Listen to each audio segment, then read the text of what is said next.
ಫ್ಲೋರೋಜಾ company ಹಲಸಿನ ಗಿಡ Thailand variety ಇಡೀ ವರ್ಷ ಎಲ್ಲ ಬಿಡುತ್ತೆ. ಗಿಡಕ್ಕೆ ಏನಾರ ಸಂಪರ್ಕಿಸ್ಬೇಕು ಅಂದರೆ ನಮ್ಮ ಪ್ರಕಾಶ್ ಅವ್ರಿಗೆ ಕಾಂಟ್ಯಾಕ್ಟ್ ಮಾಡಿರಿ. ಪ್ರಕಾಶ್ ನಿನ್ನ ನಂಬರ್ ಹೇಳಪ್ಪ. 9483019335.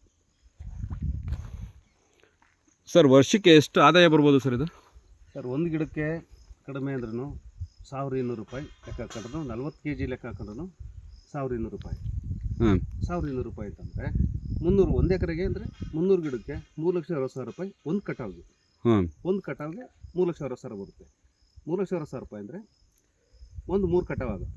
ವರ್ಷದಲ್ಲಿ 3 ಕಟಾವ್ ಆಗುತ್ತೆ. ಓಕೆ, 3,60,000 ರೂಪಾಯಿ ಅಂದರೆ ಸಿಕ್ಕಾಗುತ್ತೆ. ಅಲ್ಲಿಗೆ 369 ಪ್ಲಸ್ 12-13 ಲಕ್ಷ ರೂಪಾಯಿ ತನಕ ಸಿಗುತ್ತೆ ಒಂದು ಎಕರೆಗೆ. ಅದೂ ಬೇಡ, ಸಾಕು 3 ಲಕ್ಷ ಕಟ್ಕೊಳ್ರಿ. ಖರ್ಚು ಏನು ಜಾಸ್ತಿ ಬರಲ್ಲ. ಹೌದು, 3 ಲಕ್ಷ ಕಟ್ಕೊಳ್ರಿ, 9 ಲಕ್ಷ ರೂಪಾಯಿ ಅಂತ ವರ್ಷಕ್ಕೆ. ಝೀರೋ ಇನ್ವೆಸ್ಟ್ಮೆಂಟ್, ಏನು ಜಾಸ್ತಿ ಏನು ಖರ್ಚು ಬರಲ್ಲ ಇದಕ್ಕೆ. ನೀರು ಸರ್, ನೀರು ಅತಿ ಕಡಿಮೆ, ನೀರು ಬಹಳ ಕಡಿಮೆ. ಏನು ಅಂದರೆ ಈ ಬೇಸಿಗೆ ಇತ್ತಲ್ಲ, ಈ ವಾರಕ್ಕೆ 2ರಿಂದ 3 ಸರಿ, ಅದು 10ರಿಂದ 15 ನಿಮಿಷ ಬಿಟ್ಟು ಸಾಕು. Okay okay. ಮಳೆಗಾಲದ ನೀರೇ ಬೇಡ.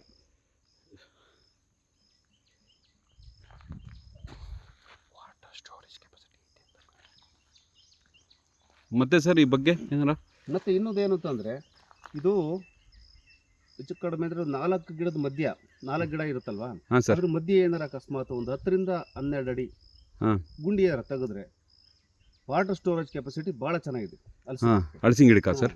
ಅಲ್ಲಿ 10ರಿಂದ 12 ಗಿಡಕ್ಕೆ 10ರಿಂದ 12 ಅಡಿ ಕೆಳಗಡೆ ತೆಗೆದ್ರೆ ಒಳ್ಳೆ ನೀರು ಸಿಗುತ್ತೆ. ಆ ರೀತಿ ಅಲ್ಲಿಗೆ ಈಗ ಎಲ್ಲ ಇದು ಹಲಸಿನ ಗಿಡ ಹಾಕಿದ್ದಕ್ಕೆ ನೀರು ಚಾರ್ಜ್ ಆಗುತ್ತೆ ಅಂತೀರಾ? ನೀರು ಚಾರ್ಜ್ ಅವರು 100%. ಸ್ಟೋರೇಜ್ ಕೆಪಾಸಿಟಿ ನಾವು ಕೇಳಿದ್ವಿ ಸರ್, ಹಳೆ ಕಾಲದಲ್ಲೂ ಹಲಸಿನ ಗಿಡಕ್ಕೆ ನೀರು ಜಾಸ್ತಿ ಬೇಕಾಗಿಲ್ಲ ಅಂತ. ನೀರು ಬೇಕಾಗಿಲ್ಲ. ಕಾಂಡದಲ್ಲಿ ಸಿಕ್ಕಾಪಟ್ಟೆ ನೀರು ಸ್ಟೋರೇಜ್ ಆಗಿರುತ್ತೆ ಅಂತ ಹೇಳ್ತಾರೆ. ಸದ್ಯ ಹಂಗಾರೆ ಒಳ್ಳೆ ಗಿಡ ಅಲ್ಲ ಸರ್ ಇದು? ಒಳ್ಳೆ ಗಿಡ, ತಾಯಿ ಹೈಬ್ರಿಡ್. ಸರಿ ಸರ್, ಥ್ಯಾಂಕ್ ಯು ಸರ್. ಬೆಳೆ ಬರ್ತದೆ. ಏನು ವರ್ಷದಲ್ಲಿ 3 ಸತಿ ಕಟಾವು ಮಾಡ್ತೀರಾ? 3ರಿಂದ 4 ಸರಿ. ನಿಮ್ಮ ಈಲ್ಡ್ ಬಂದಿರೋದ್ರ ಲೆಕ್ಕ 4 ಸರಿ ಕಟಾವು ಆಗ್ಬೋದು ಸರ್. ಇದು ನೀವು ಕಟಾವು ಮಾಡ್ತೀರಲ್ಲ, ಎಷ್ಟು ಕೆಜಿ ಇರಬೇಕು ಸರ್ ಒಂದು ಕಾಯಿ? 2 kg ಮೇಲೆ 2 kg ಮೇಲೆ ಇರೋದು ಎಲ್ಲದನ್ನು ಕಟಾವು ಮಾಡ್ತೀವಿ. ಹೌದ್ರಾ? ಒಳಗಡೆ ಇರೋದು ಮಾತ್ರ ಬಿಡ್ತೀವಿ. ಮತ್ತಲ್ಲೇ 3 ತಿಂಗಳಿಗಲೇ ಅದು. ಇದು ಇನ್ನೊಂದು ವಿಶೇಷತೆ ಏನಂದ್ರೆ, ಇದು ಹೈಟು 15 ಅಡಿ ಹೈಟ್ ಮಾತ್ರ ಬರೋದು.